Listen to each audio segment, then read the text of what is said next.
Ating mga minamahal na magulangin, sa ating mga nagtagumpay na CSTians, sa ating mga mahuhusay na mga kaguruan, at sa aming masipag na punong guro, isang pagpupugay po para sa inyong lahat.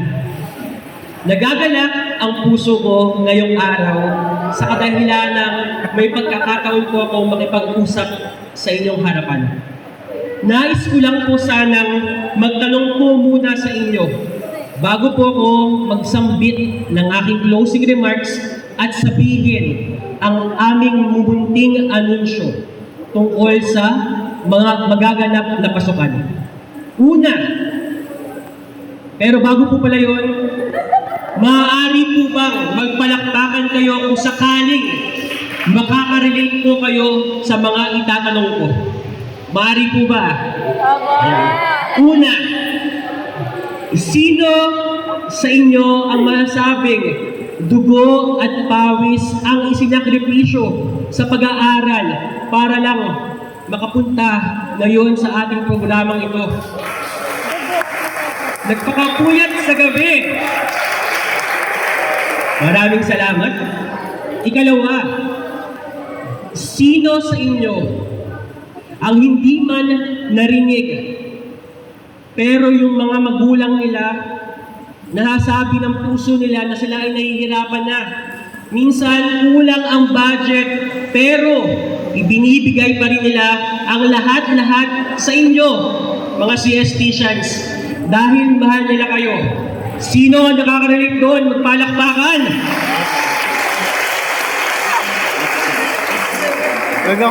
Ikatlo at huli. Sino naman sa atin ang nabigo sa buhay? O kaya naman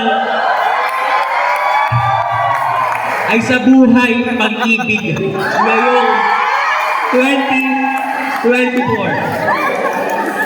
Sino sa inyo, CSTians, ang nasaktan kay crush dahil nakita na may kasama sa kantin? Meron ba? Palakpakan!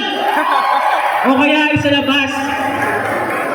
O sino naman sa inyo, sino sa atin ang first time makaranas ng heartbreak dahil yung akala natin makakasama natin sa hinahanap ay bigla lang pala tayong iiwan sa uli?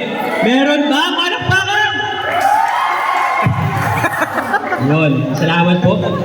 Sa nalalapit na pagtatapos ng taong 2024, masabi talaga natin na marami tayong magagandang alaala na babaunin at meron din namang malulungkot na alaala na sana hindi na lang dumating kaya sana huwag na lang dumating. But that is life. Like a famous quotation once said, in order for us to grow, we should enjoy the ray of sunshine.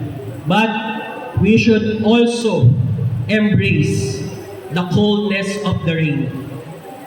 Madami pa tayong pagsubok na kakaharapin, kaya huwag sana kayong panghihinaan ng loob.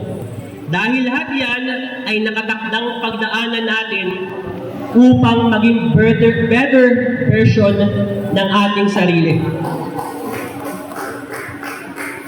I-enjoy natin ang tag-araw at i-enjoy din natin ang tag-ulan. Dahil ang magandang bukas ay tiyak at tiyak na darating para sa mga nagtiis at mga taong nagsikap. Once again po, ako po ang inyong program coordinator, Sir Emmanuel D. Pajoda, na nag-iiwan ng katagang. In order for us to grow, we should enjoy the sun and also welcome the rain. At para naman po sa mga announcements regarding sa nalalapit na bakasyon at pasukan. Number 1, ang ating pong enrollment para sa grade 11 at grade 12 ay hanggang bukas na lang, Friday.